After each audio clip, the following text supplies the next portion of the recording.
Welcome to Customers for Life, the art of keeping your best clients. Hi, I'm Alice Heiman. I'm excited to share with you today some ways that you can retain your clients, grow them, and get referrals from them. I know that's what we all want, customers for life, and we all know that customer retention is really important. But both you and I know that most companies aren't doing a great job of it. Losing customers out the back door faster than you bring them in the front is not the best way to go. And I know you know what I'm talking about. So welcome to the Sales Experts channel. Today we're going to learn a few things that you can do to really make a difference in customer retention. If you would please type in where you're listening from today and what it was that inspired you to jump on this webinar and learn about keeping your clients. And while you're doing that, I also want to mention that there are some attachments for you in the attachment bar underneath where you can see the actual slides. And there's a couple of articles there for you, and there's also some links you can use. So take advantage of those. And I'm watching to see, I see Barry. Hi, Barry. He's calling in from the UK today. That's exciting, and thanks so much for joining us, Barry. I really appreciate you. And just go ahead and type in where you're from and what prompted you to listen in today. All right, well, I want to start with just a couple of statistics that may be of interest to you. In fact, you may know some of these statistics, but just as a reminder, 20% of the customers at any given company are the source of 80% of the company's profits. Now, if that's true for you, that it can be a good thing. It can also be really scary because if you lose some of those 20%ers, you're losing a significant amount of revenue. And so we want to do a couple of things there. In that case, we may want to diversify our revenue a little bit, but we absolutely want to make sure that those 20% are going to be our customers for life. Hey, it looks like a lot of people are calling in from all over. I love it. We've got Chicago and Canada, Tampa, Florida, oh my goodness, Reno, Nevada, where I'm from. Thank you all so much for calling in. I really appreciate it. And anytime that you do have a question, you can put them in there. And if I don't get to them during the presentation, I definitely will get to them at the end. Hey, I see some people from New Jersey. That's where I grew up. Fantastic. And so good. Just keep typing that in. I love to see where everybody's from. So here's another really interesting statistic. Recruiting new customers costs 5 times as much as retaining current customers. Well, hey, we all need new customers, of course. So we do have to bear the cost of getting those new customers, right? Customer acquisition is critically important. If we keep the customers that we have and grow them, that's much more profitable. So we really need to focus on doing both. Here's another one that I think is critical. The average customer spends 67% more in the third year as a customer. 67% more in the third year. So we really need to retain those customers. But despite the importance of customer retention, statistics tell us that less than a third of business executives consider it a priority. We are usually placing all of the focus on bringing in new customers. Now, working with sales teams all over the world, I know that this is true. Sales teams are told to go out and get new business, but we just can't do that at the expense of our existing customers. So you land a deal, you close a deal, everybody's happy, and you know, it looks like things are going to be great. Lots of money flowing. We're closing lots of deals. But what is it that happens next? So at every company, it's probably different. Traditionally, it was the salesperson's job to land new accounts and then keep them. They were supposed to continue calling on them and making sure things were going well and then upselling them or selling them new products and services. And in some companies, it still is that way. But many of the companies have account managers now along with their business development people. So there's some salespeople that go out and get the new business, and then once they get it, they turn it over to an account manager who is then tasked with staying in touch and growing that account. And then a lot of companies have customer support as well, which is sort of a reactive group that, when things go wrong or customers need something, they call into that group, and that group handles it. There's a new department that some of you may have at your company called customer success. It's sort of a cross between account management and customer support. But customer success is much more proactive. So where customer support waits until there's a problem for someone to call in, and account managers are just really maybe worried about maintaining relationships and upselling a little bit. With a customer success type of program, we're being much more proactive with our customers, planning together, working together. So these customer success departments are really doing well. And if you don't have one at your company, it's something that you could start to think about. But the idea is to focus on the customer and make sure that we can deliver what they want and keep them supremely happy. So what is it that makes the difference in whether you retain customers or you don't? So mostly we do have control over whether we retain our customers or not. But sometimes what we don't have is enough staff or enough tools or enough time to do the things that we know we should be doing.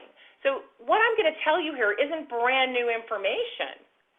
These are things that you already know, but what I want you to do is start to think about them in a different way, and I want you to think about whether you're doing them or you're not doing them, and if you're not doing them, how could you do them? If you're already doing them, how could you do them even better? So the 4 fundamentals in order to have customers for life, they're maybe a little bit more art than science, but I think there's a little bit of both. So the 4 things are wow them, love them, sell them, and develop them.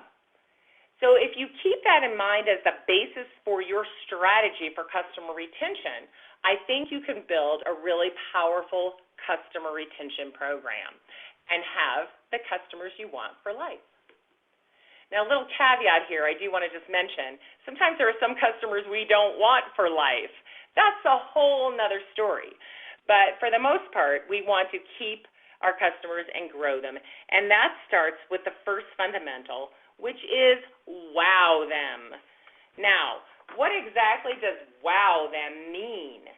Well, I think we all have a different idea of what wow means, and probably at every company we have different things that we're able to do.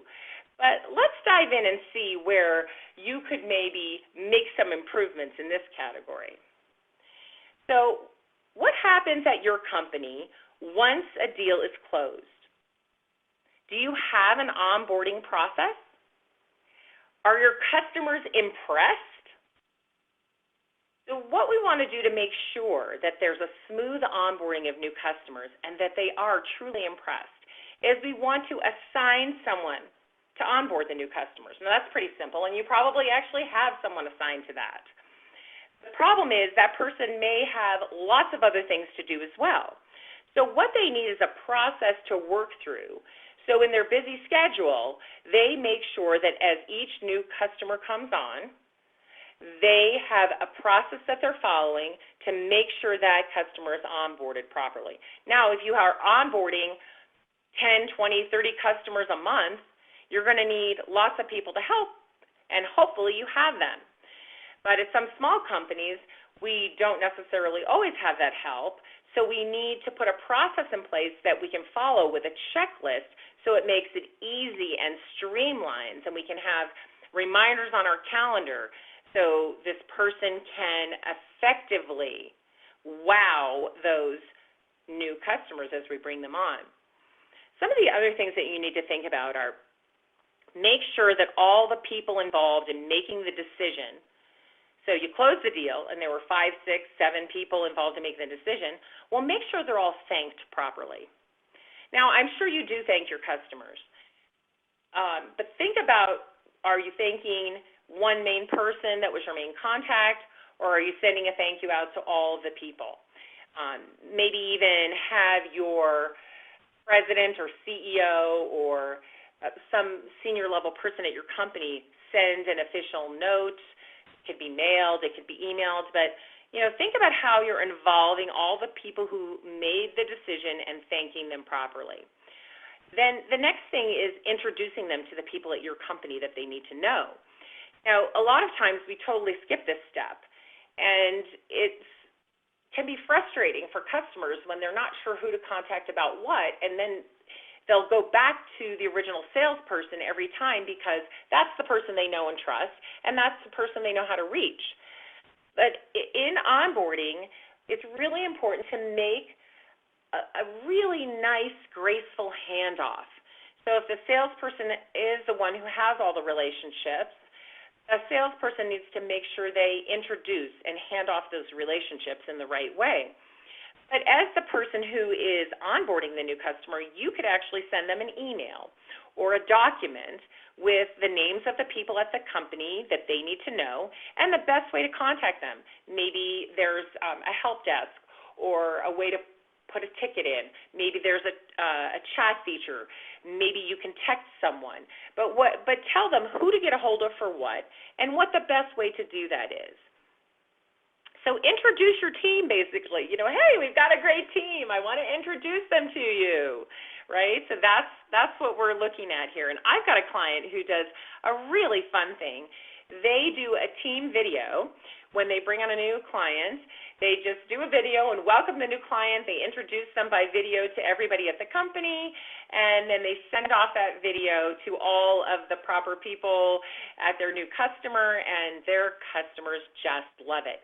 So think about innovative ways, clever ways that you can build those relationships by being more personal and introduce everyone that needs to be introduced. So that's all good, right? The people stuff. The people are really important. Make sure that we are including all of them, thanking all of them, introducing all of them, and keeping that whole thing going. But then we also need somebody to oversee the implementation or delivery. Now, this seems, again, very straightforward and simple, and you're probably thinking, Alice, we do that. Right. But what I want you to consider is being proactive. So we do oversee the implementation process, and then we wait until someone calls and they're upset or angry, to actually interact with them. Better to be proactive throughout the implementation or delivery process, touching base to let them know, hey, it'll be delivered on this day. If it's not, get in touch with me right away, or calling them to say that should have been delivered. Has it arrived? If there's complex implementations and lots of people involved that have to be, engaged and trained and things like that, then being proactive throughout the process. So you may have trainers who are doing that training, but it's your job to make sure things are going well. So calling the customer, how is the implementation going? Being proactive.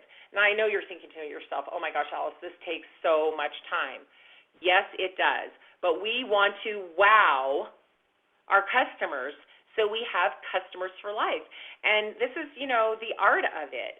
It's making sure that you are doing all of the pieces that really do the wow. Not just, it's okay, they did an okay job of onboarding us. They did an okay job of delivery or implementation. They amazed us. It was spectacular, because that's the kind of thing that gets them to stay with you and tell others about you, right?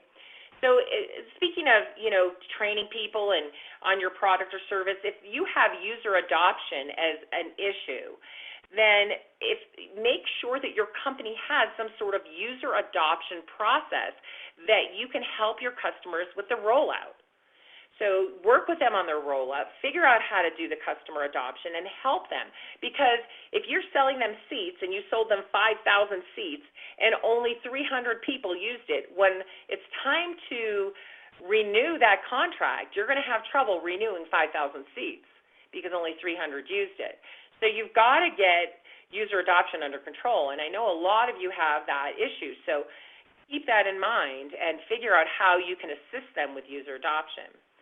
And then, once the implementation's done and users are trained and things are going, keep in touch with all of the key players and develop relationships, right? We always say land and expand.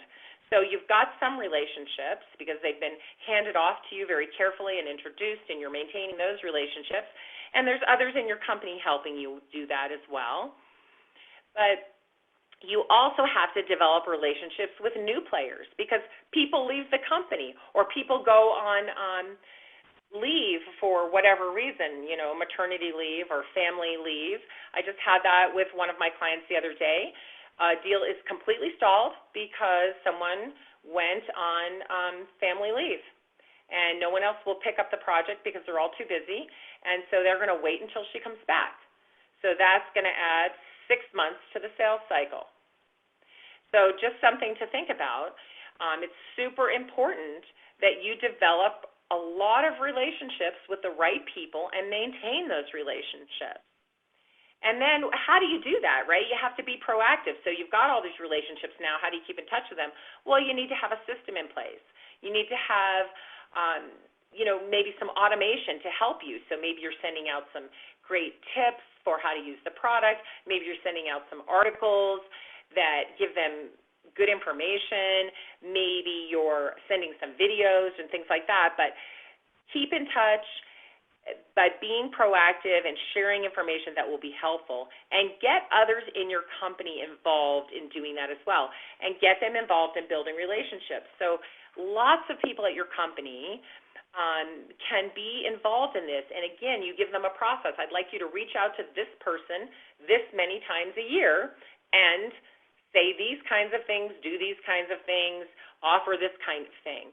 So give the other people in your company instructions about what you want them to do, who you want them to reach out to, and how you want them to do that reach out, so that you're just not on your own doing this all by yourself if you were their customer success person. It really takes a team, and especially if you're a small company selling to a really big company, wowing them is so important because they're a little nervous about doing business with you anyway because you're small and they're big. They really want to see that you can do it. So get everybody on board with you at your company, put a process in place, make a checklist, get all the right people involved, and really wow your customer. All right, number two. Number two is love them. All right. There was a time when I never would have used the word love in business, but people are people. They want to feel good. They want to feel good about their choices. They want to feel good about their relationships. They want to know that you care about them. So that's what we mean when we say love them. Build and strengthen those relationships, person to person. Don't just love them and leave them. Yeah, I loved them long enough to close the deal. Now they're on their own. No, that's not what we're doing, right? If you had a great relationship while you were selling, and then you disappear, it just doesn't play well. So develop great relationships all along the way, and show them that you really do care about them. So how do you do that? Well, you continue to build the relationships, just like I was saying a minute ago. Figure out who the right people are and continue to build those relationships. Get to know the key players. And then introduce the others in your organization and help them develop those relationships. Add value so your contacts are happy to hear from you. Don't just do the, oh, hey, I'm just checking in because I'm too busy. Like, I don't have time to check in. I need to know what do you want and when do you need it by, and, are you going to help me? Are you going to add value? So if you're going to call people and visit people, you need to make sure that you're adding value so they're happy to see you and they can't wait till the next time that you call or that you visit or that you email. Another great thing that you can do is follow up with them on social media and interact. I mean, here's the thing. You can't call them all the time, and they don't really want a whole bunch of email from you. And maybe you don't see them because they're not in the same, state that you're in even. So another way to touch them and just see what they're up to is by following them on social media and interacting with them, clicking like or commenting on one of their posts, or maybe even sharing their post if it's something that you think your followers would enjoy. I mean, I love it when people share my posts, right? I love it when you guys share my posts. It's awesome. And they love it too. So go ahead and do that kind of thing because I think it really adds to the relationship. Plus, it also gives you things to talk about. So if you're following them on social media, you might see that they won an award. You might see that they're moving. You might see that they're hiring. And so you can call them up and say, hey, congratulations, or you can send them a handwritten note, or you can congratulate them online, but it gives you a valid business reason to call them or talk to them or interact with them. So watch for those. And then, of course, if you really want to love them, you want to facilitate introductions to the senior people at your company and position your senior people with their senior people, because this makes the relationship even stickier. So it's great that the salesperson got in and got the job done. It's great that customer success or account managers have taken over and they've landed and expanded, but a lot of times they stay sort of at the mid-level in the organization. What you want to think about is how do we work our way up in this org chart? Because if the people at the top know us and love us, it's going to be harder for the next person who swoops into this middle-level position and has the budget to get rid of us. We want to stay positioned really well with all of the buying influences at every level, but you've got to work your way up in the organization. And a way that you can do that is by positioning your senior executives. And some fun ways you can do that is take one of your senior executives when you go visit them on site. You could have your senior executives write a message to them complimenting them on something. You could have them write a thank you message. There's lots of ways. You could, get them together. Maybe they're all going to attend a big conference, and you could get them together for lunch or dinner or coffee or something like that. But think about how you can facilitate those introductions between their senior executives and yours and really help them develop those relationships. And I mentioned a minute ago just to go on site, right? Well, that's a great way to love them. You can go on site with the members of your team to meet their team in person. Now, sometimes that's possible and sometimes it's not. But if you take a look at your largest customers and decide which ones of them really warrant an on-site visit, you'll create a budget for that. But you could also have an event and invite them to that, or you could invite them onto your site to do a visit, especially if you have a manufacturing facility or something really cool about your facility. It's fun to invite your customers to come and see it. So another way that you can love your customers is send them a surprise every once in a while. So what kind of surprise can you send them? Well, we all have, swag that we love with our logos and stuff on it. And believe it or not, people do love your swag. So, send them a T-shirt, send them a hat. They love that kind of stuff. But another great thing you can do is send them several copies of a great book that you're reading. So maybe the team that you know, the key executives that you stay in touch with, maybe you read a really great new book, and you buy 5 or 10 copies and send them to them. That's a really fun surprise. Of course, you can always send them a tasty treat. A lot of us are good at sending food to our customers, and of course they love it. I like to send things that my customers make to other customers. So I'm lucky enough to have a couple of clients in the food industry, one specifically in the beer industry and one in the chocolate industry right now. And so my other clients get to taste that beer and taste that chocolate because I send them a treat every once in a while. The only thing I want to caution you on is don't do it between Thanksgiving and New Year. I know that people love to send something at holiday time. And I guess what I want to say to you is if you feel like you have to send something at holiday time, then still do it another time as well. Because if you send gifts and cards and things at holiday time, they get buried in the hundreds of other gifts that are being sent at that time of year. So any other time of year when no one else is sending them something is a great time of year to do it. But you could pick 4th of July, or I like to pick Valentine's Day and send something to my clients. You could pick Halloween. You could pick the solstice. Anything that works for you.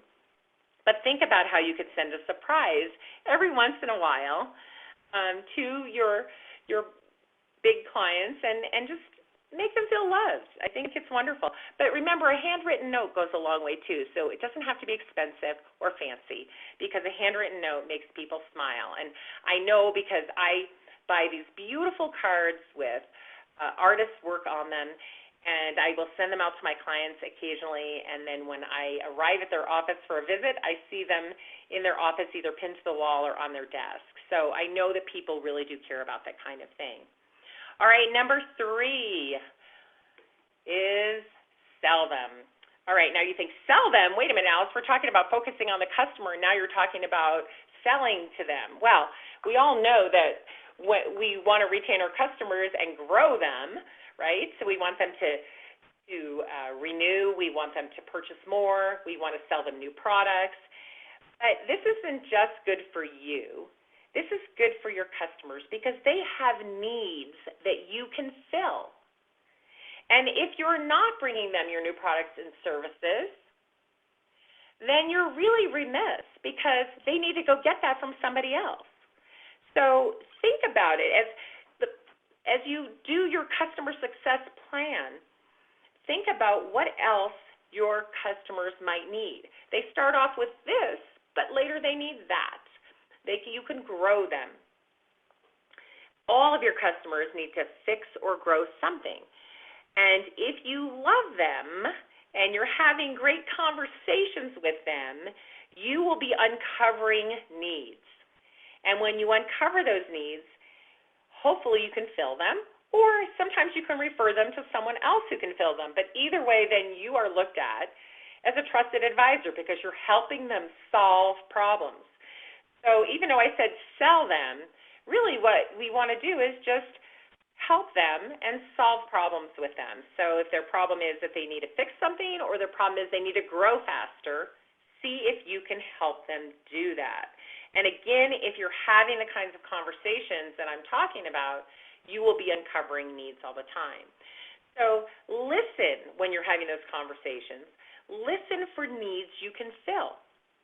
And when you hear about them, ask more questions, maybe talk to several of the people that you know, the key players, find out all of the needs around that, and then come forward with a solution. Another thing is to plan ahead. And if you are really in a good relationship with a customer, then you can sit down with the key players and you can ask them about future needs and anticipate some of these things. So it may be that, let's say you are a recruiter and you're helping them hire, and you sit down with them and say, all right, 2019 is coming sooner than we think. What kind of hires are you going to be making in 2019? How can we work together to make that process easy? So we're planning ahead with them. And that way we also know that we're going to serve their needs and we're going to get more business, which is very win-win. Another way to sell them or help them know about your products and services, something I mentioned before, which is share videos with product tips and shortcuts. So you might be showing them a new product that they haven't seen before and showing them what's possible in these videos that you send out. And then they might call you and say, oh, gosh, I'm really interested in that. I didn't even know you had that product or service. And this is the case with so many of the companies that I work with. Their customers don't even know all of the things that they could do to be helped. They don't even know all the products. And, of course, you don't want a product dump on them at the beginning, but part of this whole process of customer retention and having customers for life is to make sure that you have a system in place that's going to allow you to let your customers know over a period of time what other products and services and solutions you can provide to them. So think about innovative and clever ways, and people love video, and so it's easy to drop short 1-minute, 3-minute videos with new features, new products, and just help them keep apprised of what you're doing and what you have available to them. So don't be shy to share the information about new products. Make it fun. Hey, we're so excited to announce. And a lot of you do newsletters to your customers, and you should be having communication. Marketing should be helping you have regular communication with your customers, but again, it should add value. So excitement around a new product coming out, yes, your customers will be happy to hear about that. And then I mentioned this before a little bit, but I want to mention it again. Watch for trigger events on social media. So before I was saying watch for trigger events so you can congratulate them and let them know, that you're watching and you know about their company and that kind of thing, and show them the love. But in this section, we want to watch for trigger events that will inform your conversations. So this could lead to a purchase. Like, let's say, again, you see that they've posted that they're hiring, and it looks like, 20 or 30 people. Well, if you sell computers, they're probably going to need more computers. So you might want to be proactive and say, hey, I see that you're looking for more people. Are you going to need computers for those? What's the timeline for that? Let's get those ahead of time and have them all set up and ready for those new people.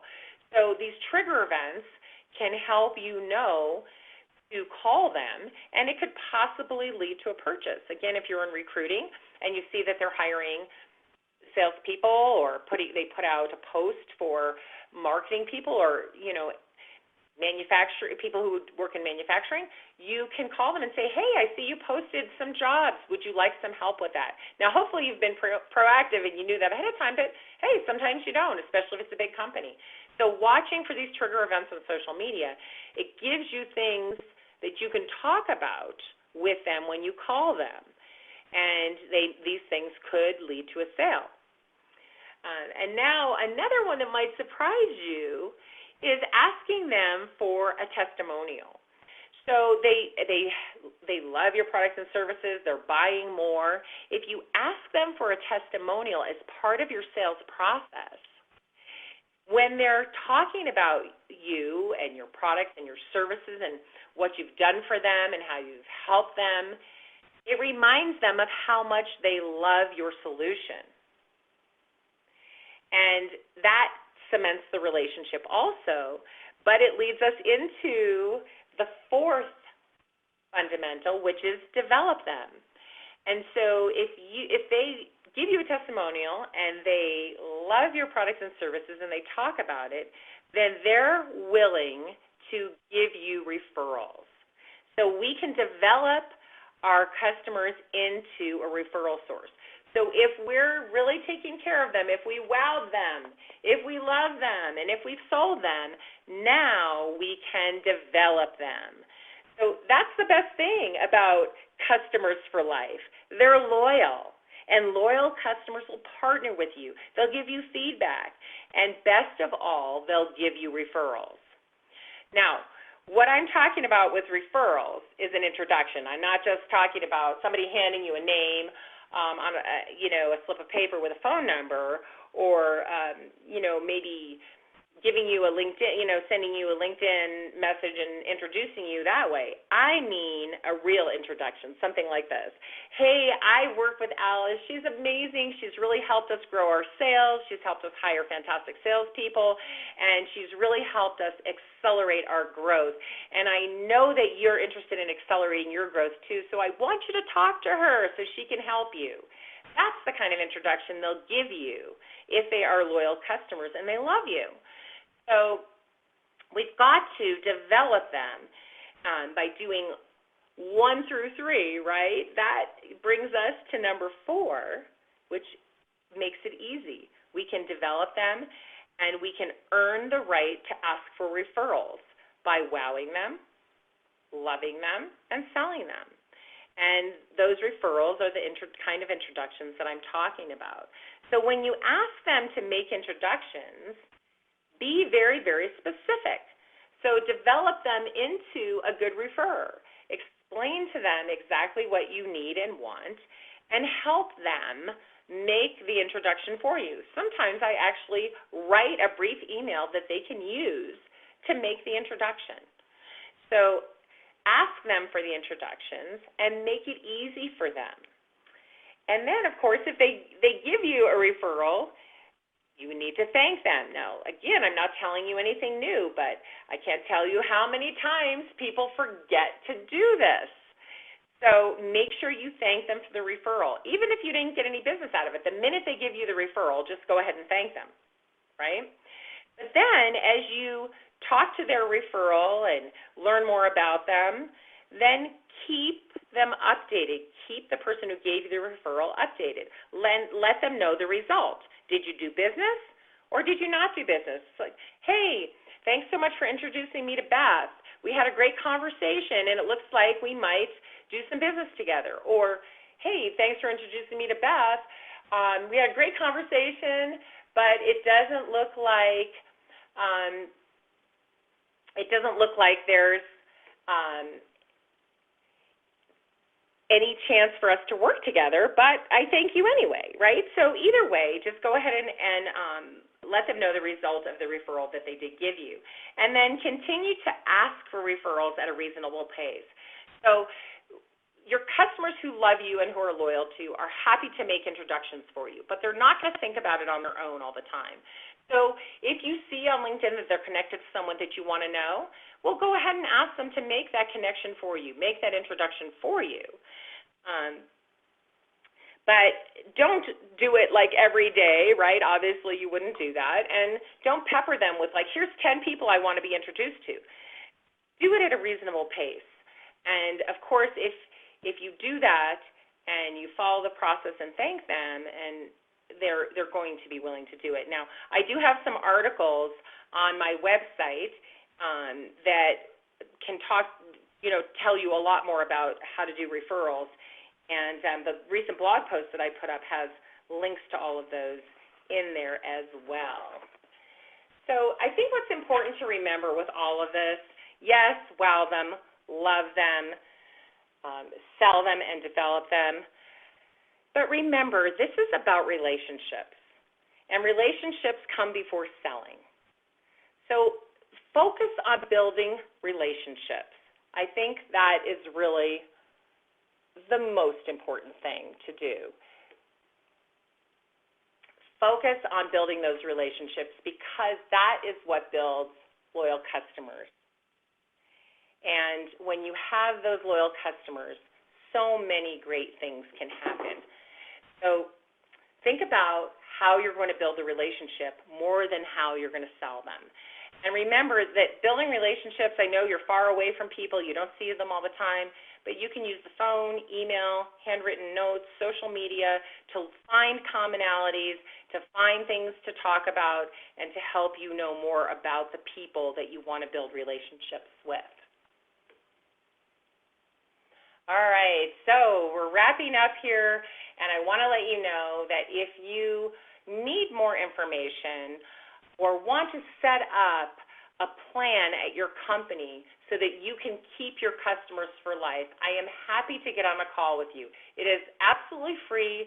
There's no obligation on your part whatsoever. For those of you who have talked to me before, you know I'm just happy to jump on a call and brainstorm with you and give you ideas. So if you look in the attachment section, there's a link. There's some links there that you can use, and you can just reach out to me on LinkedIn, or you can email alice@aliceheiman.com, and you can get a hold of me to set up an appointment. So please take advantage of that because I mean it when I say it. I'm happy to jump on a call with you and help you out. So the last thing I want to leave you with is something that Jeff Bezos said from Amazon. If you do build a great experience, customers tell each other about that. And that's really what we want to do. We want to build a great customer experience. We want to wow them, love them, sell them, and develop them so that we have relationships. And yes, that takes a little bit of art, right? We've got to work on that, but we also need a process to do it so that we streamline it, make it easy, and we don't forget to do all of the things that we need to do. Now, here's how you can get a hold of me. So that's also on my website and, social media, so it's easy to find me. I'd like to take questions from the audience, so I'll stay on the line if there are any questions. And I'd like to say thank you so much for joining me, and I hope you got a few good ideas on how you can improve your customer retention and make sure that you have customers for life. Thank you.